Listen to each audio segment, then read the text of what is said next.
settings and lenses.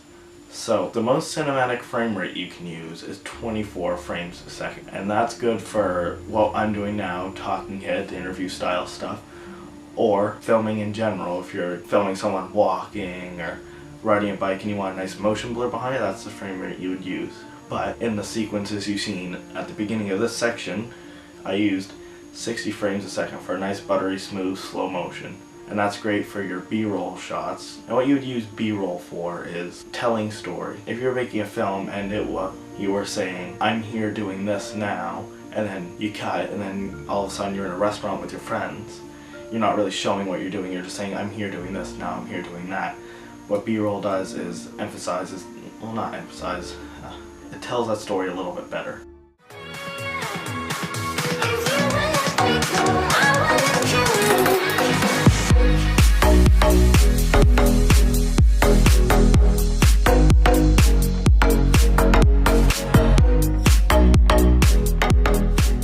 Now we're going to talk about audio.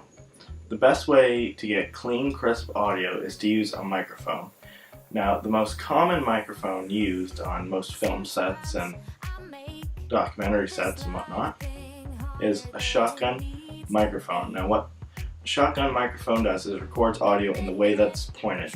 So it will usually be placed up above the actor or actress, so it's out of shot, but you're still getting nice, clean audio. Now, there are other kinds of mic, and those are used to pick up background noise. So if you're in a forest or by the ocean, it'll pick up the waves crashing or the leaves rustling.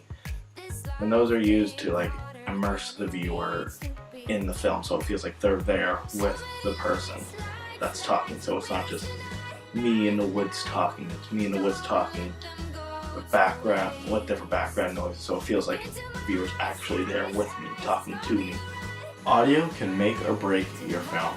If you are making a film and you have really bad audio, nobody's going to want to watch it because it sounds terrible. It can also save your film, so if you have not so great visuals but really good audio, people will stay there and watch it anyways because it sounds good and it's still intriguing to them. Tomorrow's gonna be okay. One moment, one shot.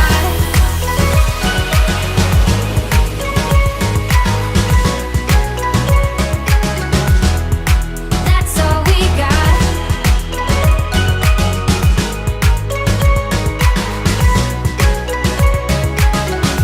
Lighting is a very important thing in filmmaking. The most common type of lighting is the 3-point lighting system. I'll insert an image of it here. Now what it is it's one light on the side and another one. Your right and left, you have a light on each side and then one in the back. Mainly used for interview style film.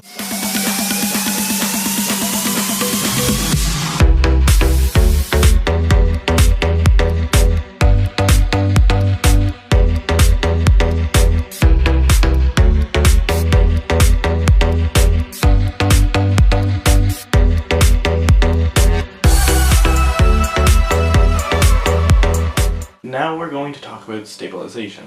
One way to get nice smooth shots is to use a gimbal, which is, this one is for your phone, you can get ones for your camera and other stuff, and what it does is it holds your phone in or camera in one position, so no matter which way I move this, my phone will stay in the same spot.